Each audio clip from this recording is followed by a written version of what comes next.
Los Angeles, 1947. The city of movie stars, palm trees, and fresh beginnings. A place where people came to reinvent themselves. And where one young woman would instead become a symbol of horror. On the morning of January 15th, a mother walked down a quiet residential street pushing her baby stroller. She noticed something pale in a vacant parking lot. At first, she thought it was a broken mannequin. Then she realized mannequins don't have hair and they don't bleed. Within hours, police would confirm this wasn't just a murder. It was something far worse. Because whoever killed her didn't just want her dead. They wanted her remembered. And they got exactly what they wanted. This is the story of Elizabeth Short.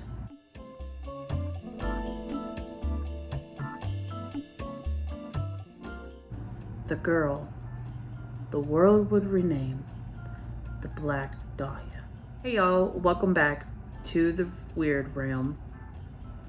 Today we are covering one of the most disturbing and infamous unsolved murders in American history. And honestly, one of the first cases that ever pulled me into true crime, next to the mystery of my grandmother. Not just because of how brutal it was, but because how strange it became after. Rumors, false confessions, media lies, and suspects ranging from doctors to celebrities to serial killers. But before the crime, before the headlines, before the nickname, there was just a girl. And to understand why this case still haunts people almost 80 years later, we have to start with her life.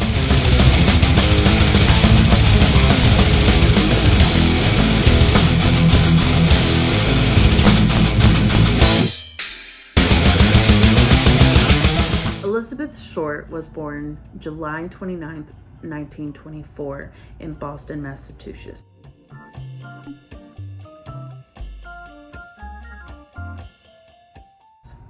She was the middle child of 5 daughters, which meant she grew up in a loud house, competitive, full of personalities, and not a lot of money. Her father, Cleo Alvin Short Jr.,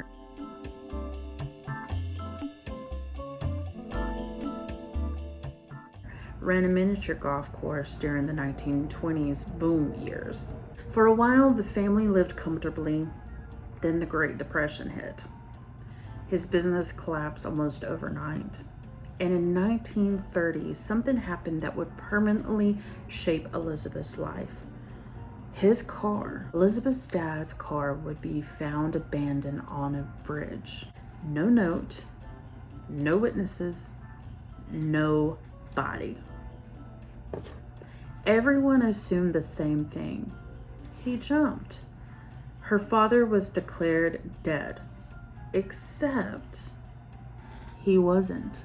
And Elizabeth wouldn't learn that until years later. Imagine being a child growing up believing your father killed himself. Now imagine finding out he actually just left. Phoebe, Elizabeth's mother,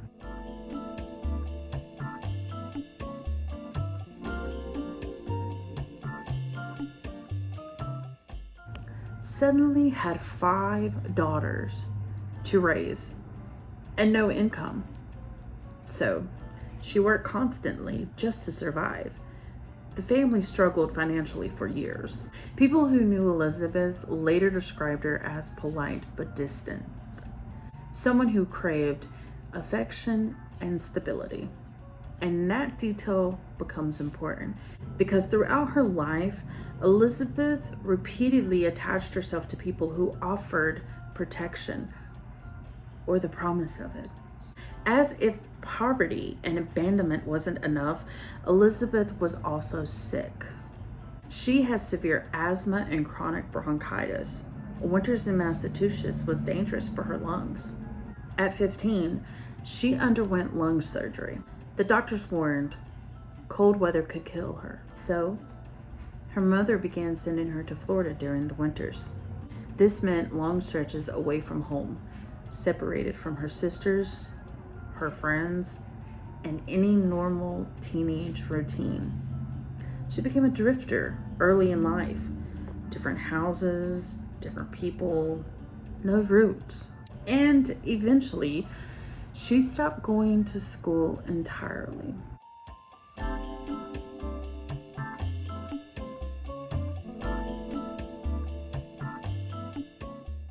By the time Elizabeth got into her late teens, people noticed a few consistent things about her.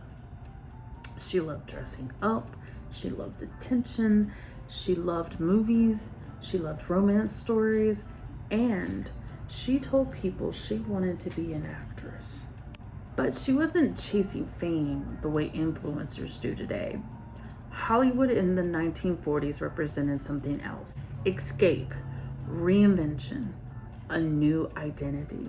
For someone whose life felt unstable, the idea of becoming someone new was powerful. Then, in 1942, 12 years after his supposed suicide, a letter arrived. From guess who? Her father. Alive, living in California. He hadn't drowned. He had abandoned them. And strangely, Elizabeth wanted to go live with him. Psychologically, this makes sense. Children abandoned by a parent often seek approval from them later, even more intensely. So at 18 years old, Elizabeth traveled across the country to meet him. For a moment, it looked like she finally had stability. It lasted less than a month. They argued constantly. He reportedly criticized her lifestyle and appearance, so she left. And now, she was alone in California. From here on, Elizabeth's life becomes hard to track. She moved between California, Florida, Massachusetts. She stayed with acquaintances, friends, military men, and coworkers. She wasn't homeless, but she never truly had a home. This is also where many myths about her start. Later, newspapers would call her a prostitute, a party girl, a manipulator, and a social climber. But police investigators actually found no evidence that she was a sex worker. Instead, she seemed to survive by forming relationships, emotional, not transactional. She relied on people, and people remembered her. While Elizabeth was living in Florida during World War II, she met a man named Major Matthew Gordon Jr.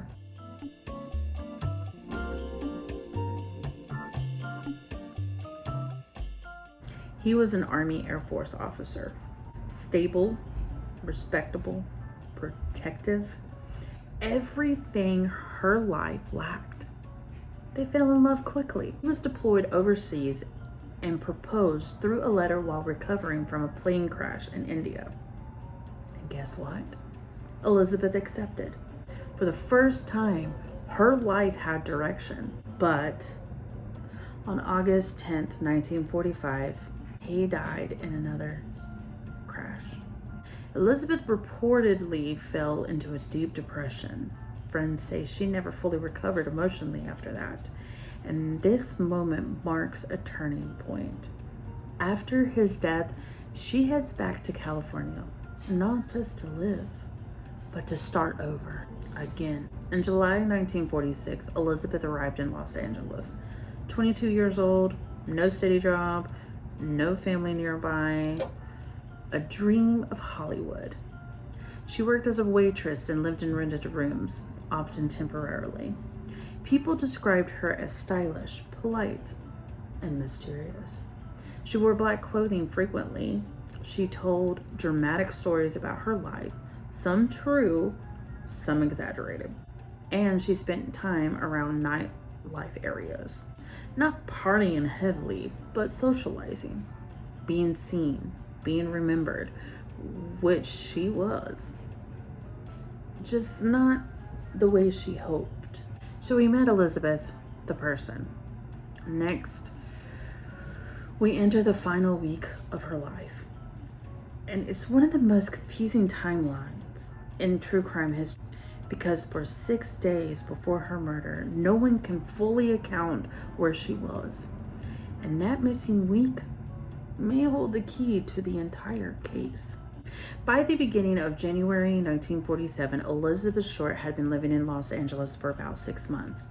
She was 22 years old, no steady job, no permanent home, but she wasn't alone. She had connections all over the city.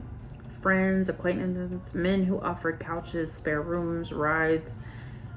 And that makes the timeline complicated, because in the days before her death, she moved between people constantly.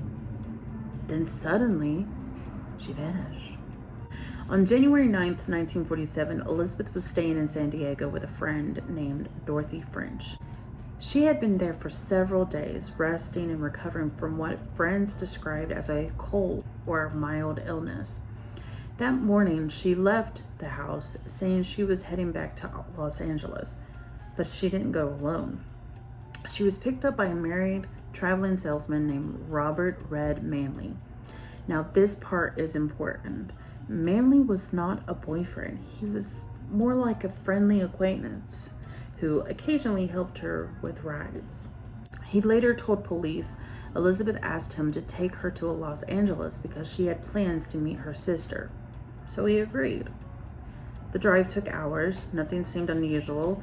They talked casually the entire way. No argument, no tension, and his behavior after would make police strongly believe he was telling the truth. That evening around 6:30, Manley dropped Elizabeth off at the Biltmore Hotel in downtown Los Angeles. This becomes one of the most critical locations in the entire case, because this is the last place she was confirmed alive. She told Manley she was meeting her sister there, but police later confirmed her sister wasn't in town. Elizabeth had lied. Witnesses inside the hotel reported seeing her sitting in the lobby. She made phone calls, she waited, she appeared calm, not frightened, not rushed. Almost like she was expecting someone specific. A hotel employee later said she seemed to be watching the entrance doors. Waiting. For who?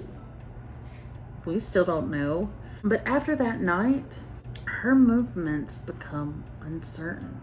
Between January 9th and January 15th, 6 days, mind you, Elizabeth Short's whereabouts are largely unknown. This period is called the missing week. Dozens of people later claimed to have seen her in bars, in restaurants, in the streets. Police investigated every lead, all unreliable. Many witnesses likely mistook other women for her after seeing newspaper photos.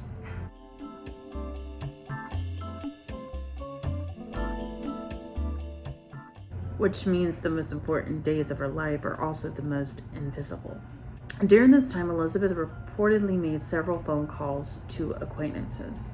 One friend said she sounded normal, another said she sounded distant. And one acquaintance later told police she mentioned meeting someone important, possibly a man with money, possibly someone she believed could help her future. But investigators never confirmed who that was. Here's something detectives strongly believe. Elizabeth likely knew her killer. There were no signs she was kidnapped in public. No witnesses reported screams. No struggle was found at the crime scene, which means she probably went willingly to a second location. She trusted whoever she was with, and that's what makes the next part so chilling, because her murder didn't happen where she was found. She was brought there after. It was just after 10 a.m. in Lemert Park, a residential neighborhood, quiet, normal. A young mother named Betty Biersinger is walking with her toddler. She noticed something pale in a vacant lot. At first, she thinks it's a store mannequin. Someone dumped. Then she noticed the waist. It was separated. She rushes to a nearby house and calls the police. Officers arrived expecting a routine situation. What they find shocks even seasoned detectives. Elizabeth's body had been carefully placed in the grass.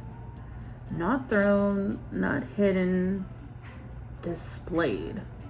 Her body was cut cleanly in half at the waist, completely drained of blood, her skin washed, her hair neatly arranged, her face carved into a permanent smile, and her pose deliberate. Arms above her head, legs apart. This wasn't just a murder. This was staging. Someone wanted the body discovered quickly and wanted whoever found her to see everything. Now the case changes forever because investigators quickly realized something terrifying. The killer had knowledge, time, control, and possibly experience.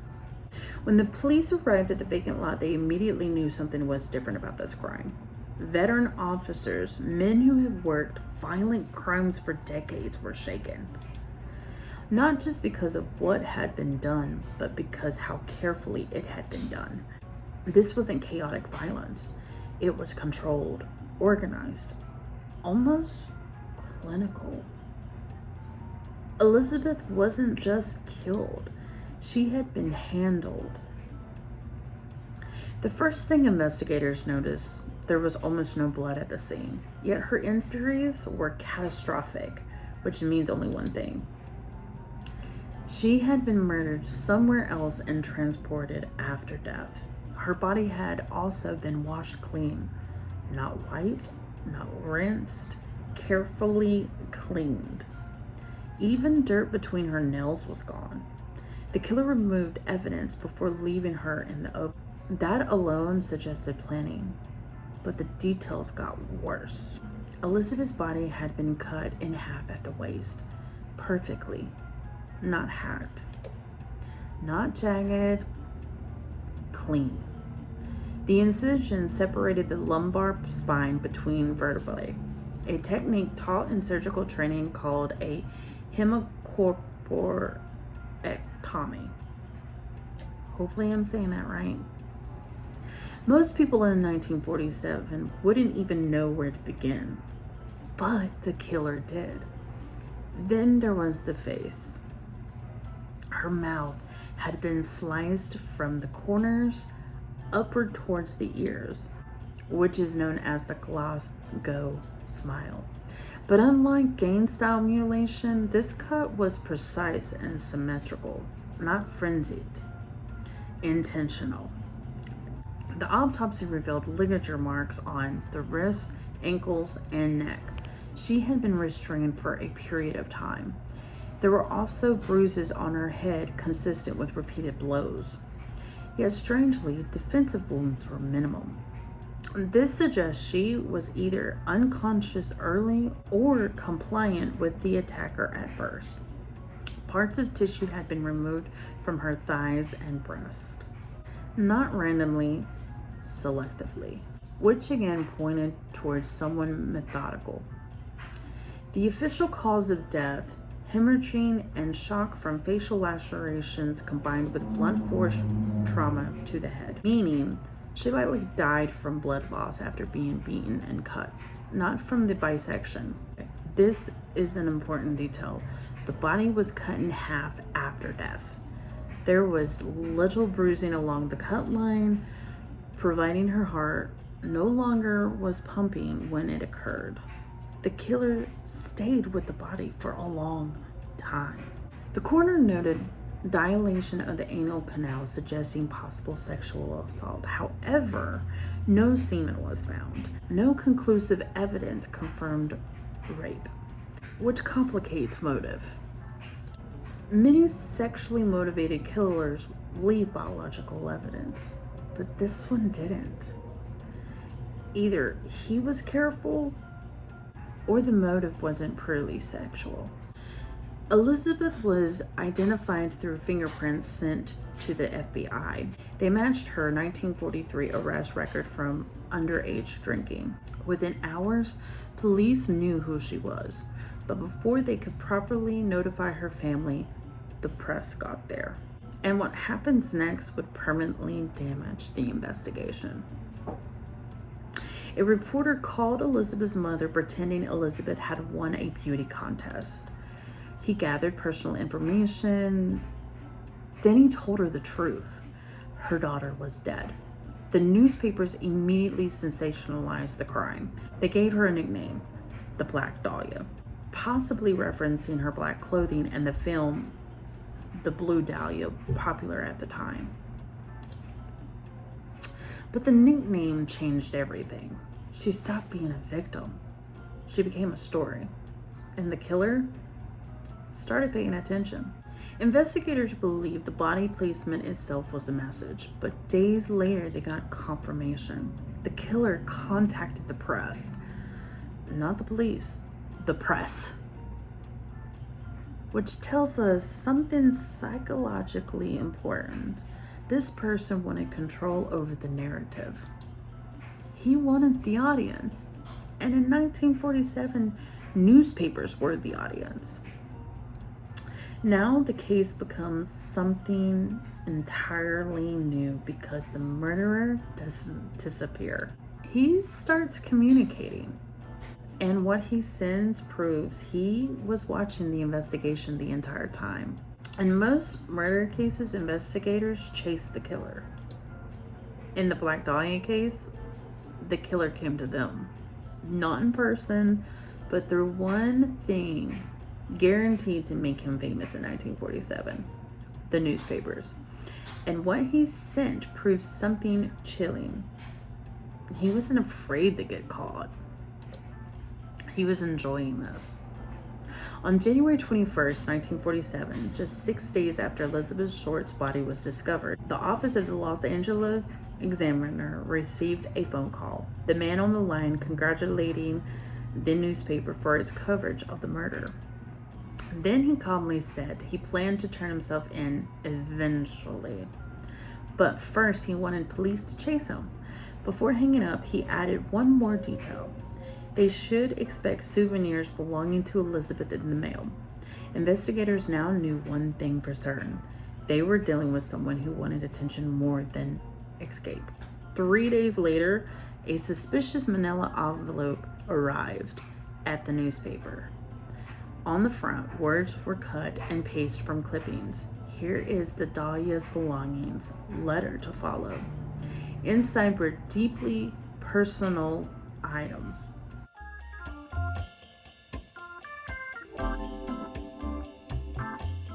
Her birth certificate, her business cards, her address book, photographs, handwritten notes. Everything had been cleaned with gasoline, exactly like her body, mind you. The killer was proving he had intimate contact with her and understood forensic evidence enough to remove fingerprints. Police still managed to recover partial prints, but they were damaged in transit and unusable, unfortunately. One of the biggest lost opportunities in the case. The same day the package arrived, another discovery was reported. A handbag and black suede shoe, confirmed to be Elizabeth's, were found in an alley miles away. They had also been wiped clean with gasoline. This wasn't disposal. This was staging. The killer was spreading pieces of the crime across the city like breadcrumbs. And every time police reacted, he responded. Soon after, another message arrived. The killer promised to surrender on January 29th at 10 a.m.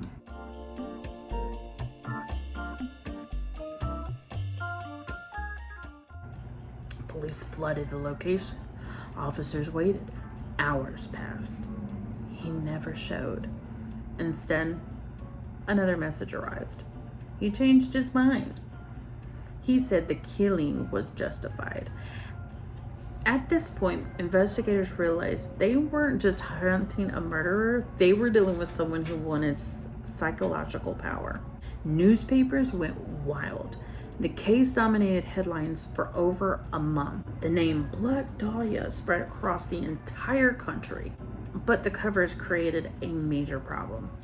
Reporters printed rumors as facts, that she was tortured for hours, that she lived a secret double life, that she was a call girl. Most of it wasn't true. Police even allowed some misinformation intentionally to hide real details only the killer would know. But it backfired. False confessions began pouring in. Dozens, then hundreds. Eventually, over 500 people would confess to killing Elizabeth Short. Many weren't even alive in 1947. By now, detectives had a rough idea of the kind of person they were looking for. Organized, patient, comfortable around a body, medical knowledge, attention-seeking, likely a male, possibly live alone, and most importantly, someone who followed the news obsessively, because he wasn't running from the investigation. He was participating in it. LA in 1947 was booming after World War II. People were moving in rapidly, but after the Black Dahlia murder, fear spread fast, especially among women. The brutality was extreme, the randomness was terrifying, and the killer was still out there, writing letters, watching, waiting. Now, investigators had to answer the biggest question. Who in Elizabeth's life had both access to her and knowledge to do this? Because the suspect list would soon grow to include doctors, nightclub owners, and one man whose own son, a detective, would later accuse him of the crime. By late January 1947, LA police were under massive pressure. The country was watching, the press was relentless, and the killer kept contacting the newspaper. Investigators needed a suspect fast. So they started with the most obvious place, the last people to have seen Elizabeth Short alive. And guess who that was? Robert Red Manley.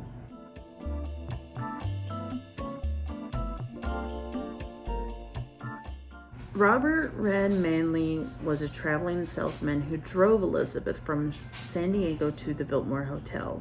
From the outside, it looked bad. He was the last confirmed person to see her alive, but police quickly noted something unusual.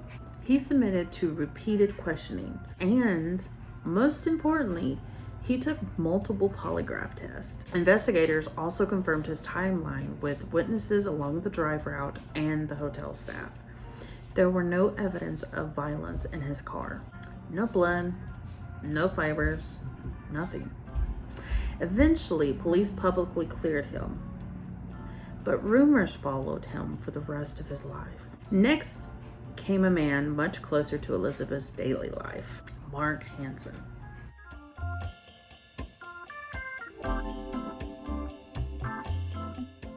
A wealthy nightclub and theater owner, Elizabeth had stayed at his home previously with friends. His name appeared embossed on the address book mailed by the killer. That alone made him extremely suspicious. A friend claimed Hansen had made sexual advances towards Elizabeth and she rejected them. Possible motive? Jealousy? Humiliation? But investigators couldn't place him with her during the missing week. He had an alibi, and eventually he was too cleared.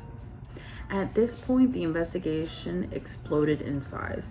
Over 750 investigators worked the case. And they searched storm drains, abandoned buildings, riverbanks, medical facilities. They interviewed more than 150 men connected to Elizabeth. Nothing stuck. The crime scene itself gave almost nothing away, which reinforced a terrifying idea. The killer had experience. The surgical precision of the bisection changed the direction of the investigation. Detectives began focusing on people with anatomical training: doctors, medical students, butchers, morticians. The LAPD even requested a list of students from the University of Southern California Medical School. Every name was checked. No match. The killer remained invisible. Then came one of the most strangest moments in the case. On March 14th, 1947, a note was found inside a shoe near the ocean. It read, "I had waited for the police to capture me for the Black Dahlia killing, but have not. I am too much of a coward to turn myself in. Sorry." Nearby were men's clothes. Police feared the killer had taken his own life, but they could never identify who the clothes belonged to. Another dead end. By spring of 1947, leads dry up. The letters stopped, the sightings stopped, the trail vanished. Despite massive effort, the investigation stalled.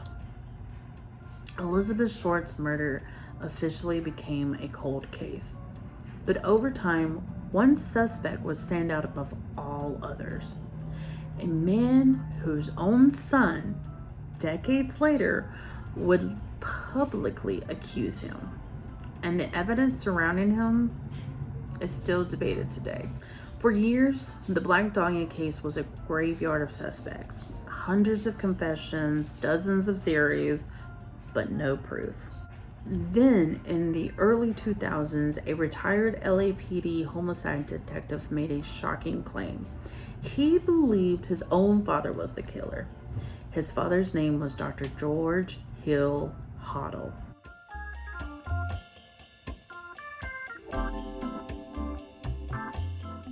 And unlike many suspects in this case, George Hoddle actually fit the profile almost perfectly.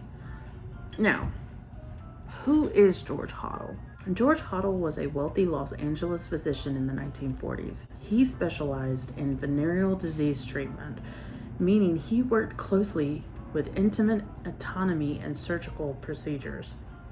Right away, that matters, because Elizabeth Short's body had been cut with surgical precision, but that was only the beginning. Hoddle lived in a large Hollywood home where he hosted elaborate parties filled with artists, musicians, and socialites. He was intelligent, charismatic, and according to people who knew him, extremely manipulative. Here's the part many people don't realize. Hoddle wasn't just a modern theory. Police actually suspected him at the time. In 1949, the LAPD secretly wiretapped his house during another investigation involving the death of his secretary. During those recordings, detectives captured a disturbing statement. Hoddle said, "Supposing I did kill the Black Dahlia, they couldn't prove it now. They can't talk to my secretary because she's dead." He was never charged. Authorities believed the statement alone wasn't enough evidence, but it never left investigators' minds. Decades later, Steve Hoddle, his son, and a homicide detective began reviewing old files after his father's death. He found photographs belonging to his father. One of the women in them looked eerily similar to Elizabeth Short. He then uncovered the wiretap transcripts, and he became convinced. Steve Hoddle published books arguing his father murdered Elizabeth and possibly committing multiple murders. Supporters of the Hoddle theory points to several details. He had surgical skills. He lived near the crime scene. He was investigated at the time. He fled the country shortly after suspicion. He made incriminating statements. Some also believe the posing of the body resembles surrealistic artwork, and Hoddle was connected to avant-garde art circles. But there's still a problem. No physical evidence ties him directly to the crime. No DNA, no confirmed witnesses placing Elizabeth with him, which leaves the theory powerful but unproven. Hoddle wasn't the only name proposed over the years. Others include a mortician's assistant, a bellhop, gang association, even celebrities. At one point, over 500 people confessed, most proven false quickly. The notoriety of the case seemed to attract attention seekers as much as investigators. Despite decades of investigation, books, documentaries, and forensic advancements, no suspect has ever been charged. No definitive killer has been identified, and the case remains officially unsolved.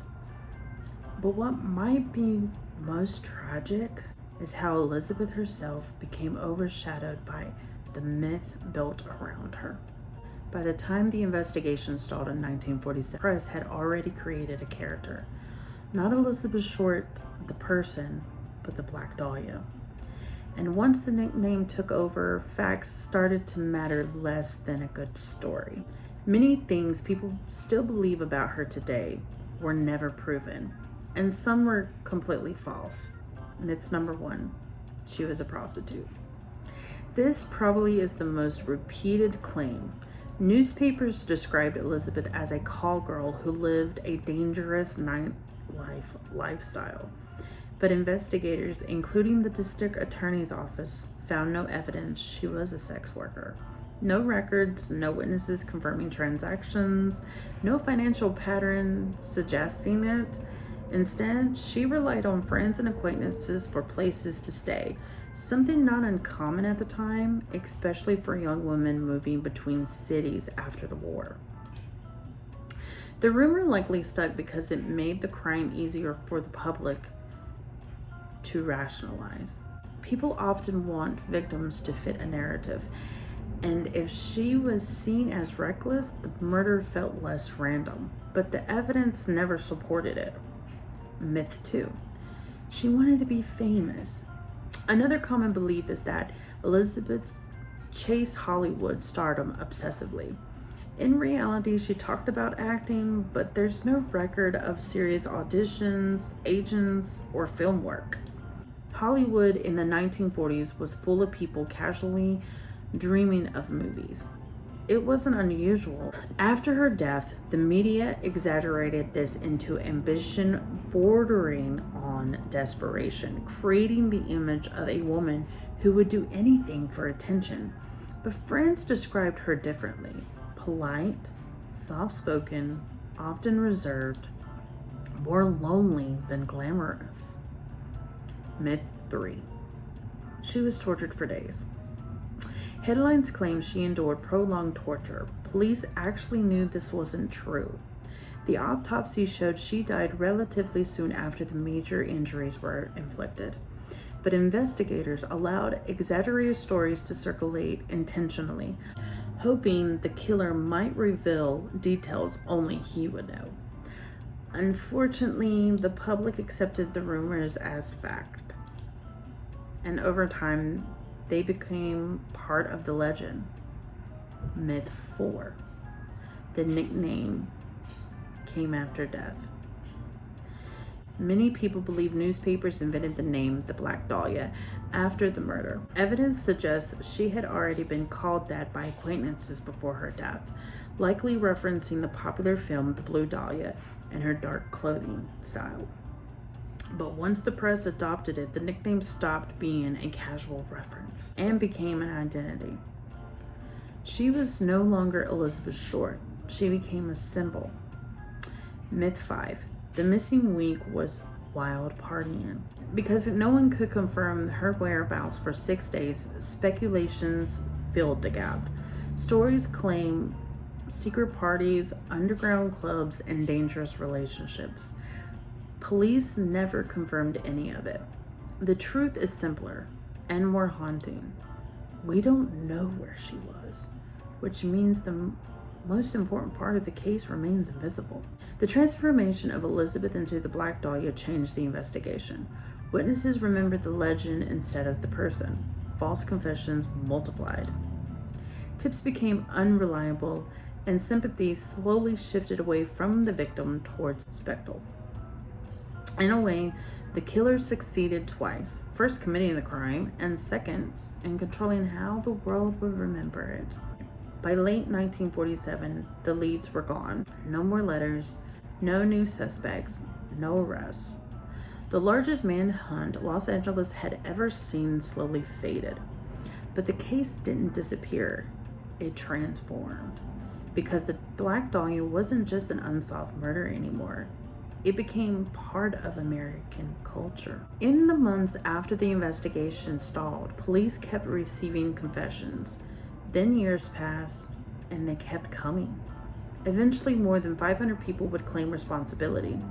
Some wanted attention, some were mentally ill, some seemed convinced they actually did it. Many hadn't even been alive in 1947. Detectives learned something strange. The case didn't just attract curiosity, it attracted ownership. People wanted to insert themselves into it, almost like the mystery demanded a solution, even a false one. Over the decades, several main possibilities emerged. Someone with surgical knowledge, a doctor, a student, or a mortician who killed methodically and transported the body. Someone Elizabeth trusted during the missing week, a relationship that turned violent, a killer who may have committed other murders and was never identified. The educated, socially connected suspect with the disturbing record statements, compelling but unproven, none fully explained every detail, and that's why the case persists. The murder inspired books, movies, television shows, novels, true crime media for generations. Writers fictionalized her life. Hollywood dramatized her death. In many versions, the mystery became more important than the truth. But there was real consequences. Elizabeth Short, the person, slowly disappeared behind the nickname. She was 22 years old. She had moved across the country searching for stability. She lost the man she planned to marry. She drifted between places, trying to build a future. And in the end, she trusted someone she shouldn't have. The brutality of the crime made headlines, but the ordinary humility of her life was quieter and often ignored. The Black Dahlia case remains famous for 3 reasons: no confirmed timeline, no definitive suspect, a killer who wanted to be seen but never identified. It sits in a rare place between mystery and myth. Too documented, to forget, to complete, to solve. Somewhere in Los Angeles in January of 1947, someone knew exactly what happened during those missing 6 days. And for nearly 80 years, that answer has stayed buried. Elizabeth Short became a legend, but she was never supposed to be one. She was supposed to live a normal life. Instead, she became one of the most haunting, unanswered questions in true crime history. And the question still remains: was the killer caught in plain sight? Or never suspected at all?